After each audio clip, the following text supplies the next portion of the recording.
What would life be like if you had a secret guidebook just for high school? Let me help you uncover all of the secrets I wish I knew when I was in high school. All of the game changer things that could have saved me from fake friends, heartbreak, and uncertainty about the future. Hello and welcome to the channel where all videos are about inspirational and motivational things to help change your ways of life and get you to become the best versions of yourself. I'm your host, Amelia Grace, and today we're talking about all of the secrets I wish I knew when I was in high school. I am 6 months out of high school. I have just finished in November. I'm about to start the top university in Australia this week. This video is a must watch, trust me. What nobody seems to tell you is what friends are meant to be like in high school, right? Every single person has a completely different image of what friends are supposed to be like and the ones that they're kind of looking for. However, no matter how small the bullying, the gossiping, and talking behind people's back is, it is absolutely 100% vital that you do not stay friends with these people. First off, friends are not people who talk negatively about other people or bring you down or are mean like that. Like, that is just low.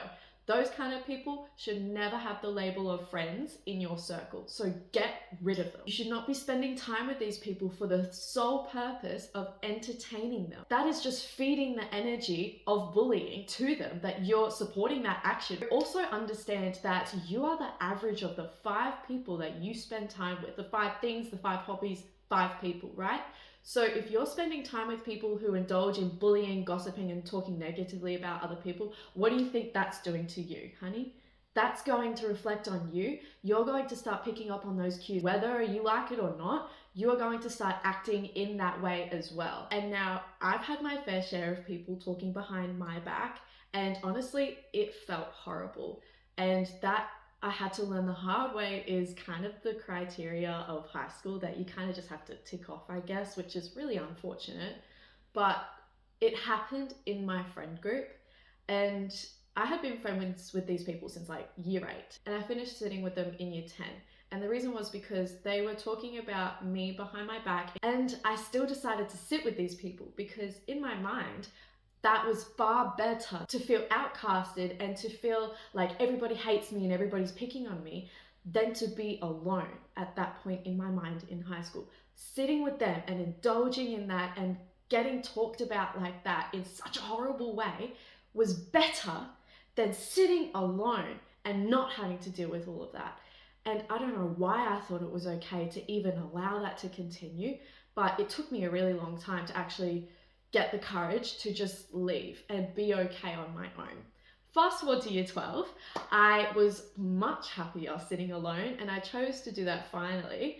And that was because I had no time to put up with people's BS that they were mentioning about me and just indulge in that. And I just could not do it anymore. I was being really busy. I was planning my weeks. I was focusing on my content because at that time I was going straight into content creating again. Everybody tells you that friends are people who make effort to spend time with you, who lift you up, who celebrate all of the wins, no matter how big, no matter how small. People who are kind, people who listen. Those are the people who are friends. But more often than not, I saw this so much in high school. So many girls settled for those toxic friendships of the bullying and the gossiping, mainly because that was so common that it was just everywhere. You can't really avoid it. And the second reason was because they didn't even know that they could take the effort and be conscious of where their energy is going and find friends that could offer them more. In high school, there are people aged from 11 to 19 years old. And that is a huge bracket of different people, all different ages, with different beliefs and different ideals, what they want in life, different attributes towards school. So you actually do have a possibility of finding like-minded people just like you, who have a passion for school, who really like to study, who are into self-development, who really like horse riding. I don't know. There are so many people you have. Well, for my school, there were thousands of kids that I could choose from to actually feel comfortable with, but I didn't believe that there weren't any people, so I didn't even try. But, you know, that's one of the things I wish I learned in high school, is that I wish that I realized the pool of people that I had to choose from, that I just had to go up and talk to, make a conversation with, and be like, oh my God, you're into that? No way, me too. Let's be friends. Let's start talking more. That is something that you can do because there are so many people all around you in your immediate environment in terms of school. But unfortunately, many have not matured that much or even at all. People who have graduated, who have started uni, doing work, or just in general outside of school and have been for like a little bit, have matured much more and have more maturity than when they were in high school. I am a literal representation of that. In high school, like I just said, I didn't have the maturity or the understanding or the will to go and just talk to anybody and everybody just to make friends and have more connections with people. But I do that now in my part-time job at Woolworths. I am constantly going up to new people who I have never even seen or spoken to, and I have had amazing opportunities just from doing that. I have networked with amazing women just because I said, your bag is nice, what do you do for work? I don't keep in contact with, honestly, many people from school. There's probably like on my fingers amount of people that I still talk to, and that's okay. I'm okay with that. I know that right now I need people who are aligned with the assertive, entrepreneurship, wellness focused, career driven, finance focused, business focused women. I know that I need that right now, and so I'm slowly starting to grow my circle to fit that version of me that I know that I need. However, my ideal for friends was so different 6 months ago when I was graduating. I know that it's okay to let go of friends. And I experienced that. I knew so many people in high school. The moment I left, I was like, right, new chapter. I have started fresh. I am so onto this. The people that were friends with you back when you were the old version of yourself may not be aligned with this new version of yourself. And that's because you've changed and you've grown. And that's a normal part of life. So understand that it's okay to let go of friends, and it's also okay to keep the ones that you've got that align with the versions of you that are changing. And if you choose to let go of friends, this does not mean that your time with them was wasted, because they have still helped you shape the person that you are now. You have had amazing memories with these people, laughed a lot, enjoyed life, found what it was like to do this as a teenager, and all those sorts of things that you would not have ever experienced without this person. They have still brought value to your life. If you do not have friends that connect with you in high school, just like me, I was sitting alone for about 2 years in high school and it was hard. But know that life will put you on a path where it'll find your people. It took me years of bullying and years of being alone, literally since I was in grade 4? Grade 4 until year 12 of high school, to feel like I'm finding my place where I belong, feel like I'm finding friends finally that actually understand me. And that was so hard to go through as a teenager and as a young kid, because I got to watch my sister. Yeah, she went through bullying and gossiping and stuff like that, but she had friends and she got to experience a best friend. She got to experience going out every weekend and hanging out with friends after school. She wants to go to the beach. Oh, do you want to come with me? Yeah, sure.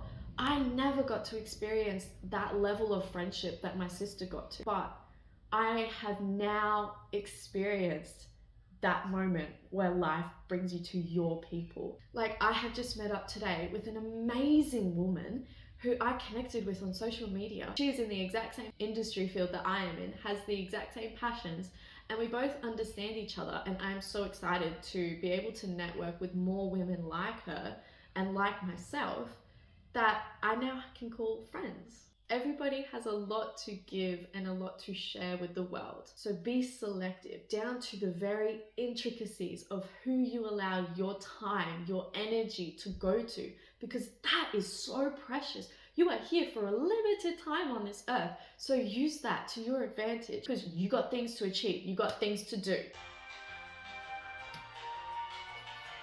Now, I have liked many guys in my school career. I used to be called the serial dater. I would like so many guys, but it was so weird.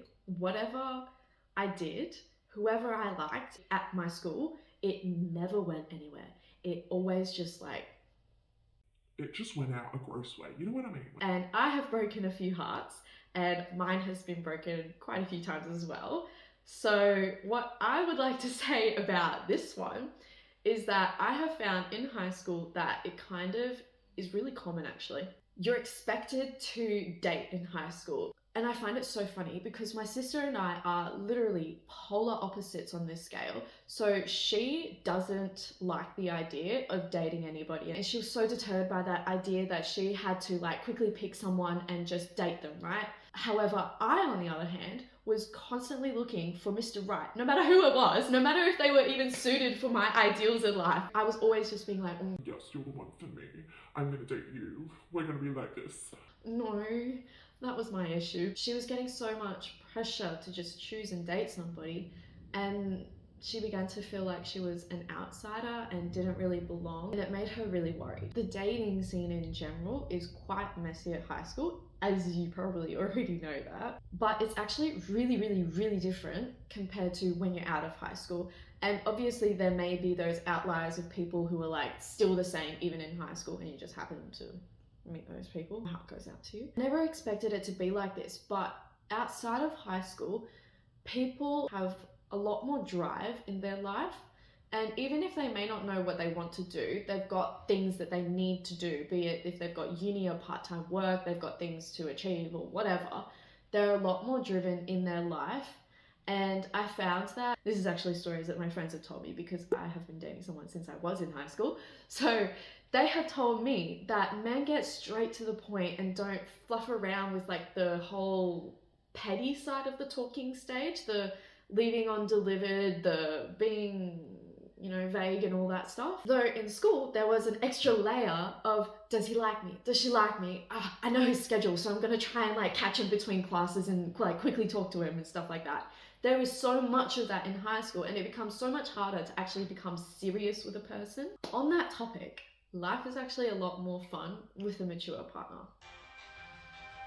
Like, I have been dating MJ since October 21st, 2023, and now it's like July. So we've been together like 9 months, and it has been blissful. Like, in all honesty, it's been blissful. This is the relationship where I'm like, these are my standards. 4 pages that I wrote, all ticked off in this boy that I met at an art gallery. Like, how romantic is that? We are both really, really mature people. I have been wanting to date to marry since I literally started dating, which was like year 9. And he's the same. He's dating to marry me. So what we do is we are constantly communicating the positive and the negative things that we're feeling, right? So if we're in an argument, we are always saying, I love you at the end. And we're never going to bed angry or upset with each other, because that doesn't get us any closer to a healthy relationship that lasts for decades. We simply don't have time to waste our energy being petty and playing games and doing the silent treatment and all that stuff that a lot of people tend to do in relationships in high school, because I've got a career to run. I've got a part-time job. I'm studying university literally this week. I'm also having to do YouTube. I've got other things that I need to do. I am a busy woman, and so is my partner. He's studying university. He's doing fashion. He's learning about finance and money. So we are treating our relationship in such a delicate way, and it has honestly been everything that I've been needing. I have never found that in high school. And every single boy that I spoke to, that I liked, that I dated, that I loved, I never found that maturity in them. I am so grateful now that I am not tied to these people, because I have found exactly what I have needed in the partner that I have now. So know that if you're going through the petty things of a relationship, you can have the option to choose a different person and actually attract what you really do want, or know that when you finish high school, you are a lot more likely to find people who really align with you because they've gone through that phase of maturing after high school. I briefly want to mention that communication, right, between you and your partner in a healthy way is not to have a high ego and give the silent treatment and to talk back and not listen and understand your partner and what they're needing from you, and also just being defensive. Like, that's a huge thing that I myself am having to deal with. And I have also brought it up with my current partner, MJ. Like, he sometimes gets defensive, and that's not a healthy way to communicate what I'm feeling and for him to respond that way. And we've spoken about it, and that's a healthy way to go about combating defensiveness and understanding what your partner needs. So I would definitely recommend going out, listening to some podcasts, reading a book about boundaries, about communication. To progress in a relationship, you need to let your guard down. You need to be vulnerable. You need to listen and understand your partner, because at the end of the day, they're a person too. So love them like one. If you guys do want a video on communication, I'm more than happy to make one, because I am such an advocate for having that in a healthy relationship. You are on your own journey in life while you're in high school. And the best thing that you can do during that time for yourself is to not fall in the trap of changing yourself to make everybody like you. Be confident in the version of yourself that you are now. Yes, you've always got room for improvement, but because you are so special, use that to your advantage and bring in the people who are attracted to the real version of yourself. I am really passionate about this topic. I have gone through high school with a completely different mindset towards school, money, and just success in general, and I am an advocate for this stuff. But I have found that in school, there is a dogma that just got to me. I knew that this was not true or had that much truth to it, to what everybody was stressing it at. And that is, you have to study hard, get good grades, go to university, and get a high-paying job to be successful. These were the 4 things that everybody told me. This belief permeated the entire school culture in the world, and it has for decades. And I understand that that belief has loosened quite a bit. People are becoming a lot more creative with their career choices and the way that they go about doing it, but it still is quite present. And as someone who has chosen a not typical job like a 9 to 5 and going to university to study a degree for that 9 to 5 profession, I'm studying marketing to be an entrepreneur. But because that belief permeated the school culture and that's kind of all I was shown in high school, of course I studied. Of course I believed that I still had to get good grades in order to be anything in life. And I got so stressed that I would not be financially okay if I didn't get a good grade on my maths, and that was a struggle. I did not do well with my maths. I had a lack of understanding for financial literacy for one, and therefore I believed to some truth that the notion of study hard, get good grades, go to uni, get a high paying job was the notion of success. It literally took me to leave school and have 6 months off to discover that that notion is not true. That can go out the window. That does not apply to me. I now know my career path and I know exactly where I'm going. But if you don't, that's fine. Life will bring you on the right path and give you what you need in life. But if you're still struggling and you just want to know in general, I do have a video linked in the description on this exact topic and my struggles with it, along with my partner's struggles, and what we kind of did with our lives and how we got to where we are now, along with all of the tips and secrets that really helped us get to where we are. What I learned after graduating is that the world is so much bigger than what it feels like when you're in high school.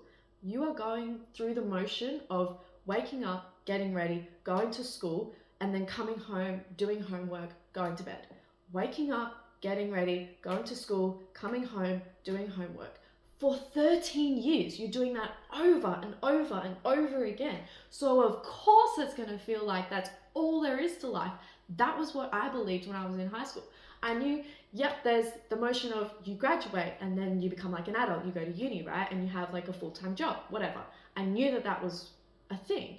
But after graduating, I never realized the actual feeling of life becoming bigger, the world literally opening up to me. Like after graduating, I have literally continued sleeping while my sister left to school, grown my business while she is doing exams, and I have enjoyed life tenfold compared to when I was in the motion of going to school. But before I continue, I would just like to say that I am pro education and learning, because you need these skills to go anywhere in life. You do not stop learning after you finish high school. However, I am not for the way that the school goes about doing it and how they teach you the formulas for investing in maths, but they do not teach you actual investing, the psychology of investing, the do's, the don'ts, what sophisticated investors do.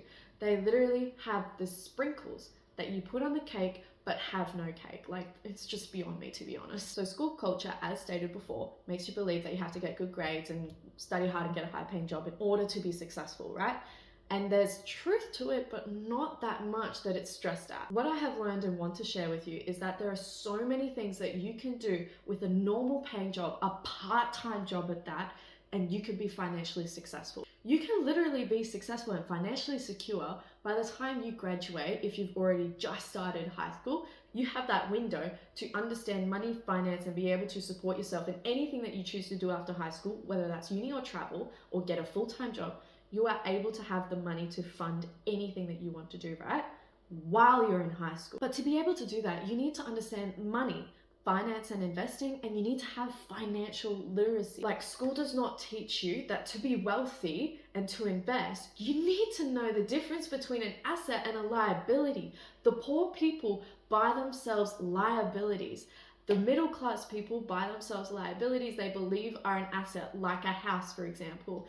But the rich only buy themselves assets and use that money to pay for liabilities. You could be so much richer by the time you graduate by learning investing and actually implementing that knowledge than just saving money and working part-time and letting it sit there and get taxed on that money that you work for. Now, I've been spending my time after graduating learning the difference between an asset and a liability. I've invested in my mental asset, which is the biggest thing that you could possibly do in terms of growing your finance. Right now, I am an investor, I am an entrepreneur, I have just started another business as a network marketer, and I am studying at the top university in Australia solely so I can get better at my marketing skills to earn more money as my own boss. Now, if you want to start somewhere but you've got nowhere to start in terms of growing your finances and growing your mental asset, I do have a video linked in the description about the 7 secrets that the rich do that they don't want you to know. So in that video, I talk about assets, liabilities, I talk about the 7 streams of income that are necessary, because the average American has 1 stream of income. However, the average rich person has at least 7 that they've got down pat, that is making them money in their sleep. Because without this, you're going to be continuing your current cycles. So know that you do not need to study hard or go to university and get a high-paying job that gives you a secure income to be successful. If you want to make money, you don't have to be a doctor in order to get there. So my advice from here is to get very clear on the kind of person that you want to become, because this is necessary in order to embody that version of yourself, even if you don't know your career path, because that should not define you. That should not be your big success and your achievements in life. It should be the kind of person that you are, the personality that you have, the people that you love, the people that you helped. That is much more important. I had no idea what I wanted to do after, but I knew that I wanted to be a very assertive businesswoman, someone who was so successful she never had to worry about money again, someone who was so kind and understanding, someone who always wanted to learn more and be the best version of myself. But because I embodied her, I became her. After high school, I started a YouTube channel. I started investing. I've started doing network marketing as a career. If the best version of yourself is someone who is academic and smart and outgoing, then studying really hard and getting those really high grades is really aligned with you. However, if you're someone who wants to be really creative, then excelling and honing in on those skills with creative arts are much more aligned with you. Don't beat yourself up over a bad grade. It's something that occurs so often in high school, and it's a normal occurrence. I have gone through it with my maths, and I used to beat myself up so much. And if you do get one, then improve it the next time round. Find your passion for studying, because that will make it so much easier to go through those hard times, like the exit exams and stuff like that at the end of year 12. Those are so hard to go through. They're brutal. So overall, in today's video, we spoke about how friends are people who uplift you and are there for you for the hard and the good times. How it's okay to let go of friends when you finish high school and even during high school. Maturity comes with time, and this goes with friends and relationships. It's okay to not have a partner, not have had a partner, or have had too many by everybody else's deeming, but your own. The notion and belief of go to uni, get a high-paying job, study hard to be successful is not at all truth to the way that they stress it out. And you have the ability to be financially stable and successful by the time you graduate. So on that topic, your homework for today is to journal the kind of person that you want to become and get very, very clear on that version of you. And then find what actions align with that, and find the goals that you want to achieve by the time you graduate, a year after graduation. And from here, you might have a sense of an idea of what you want to do in university or after high school, if that's what you choose to do. Thank you so much for watching today's video. I am so grateful that you are here to watch it. I hope you have an amazing day, and I hope that this video really helped you. I will see you in another video. Bye! I feel cute and I feel happy. There must be something wrong, 'cause it's been way too long since I felt cute.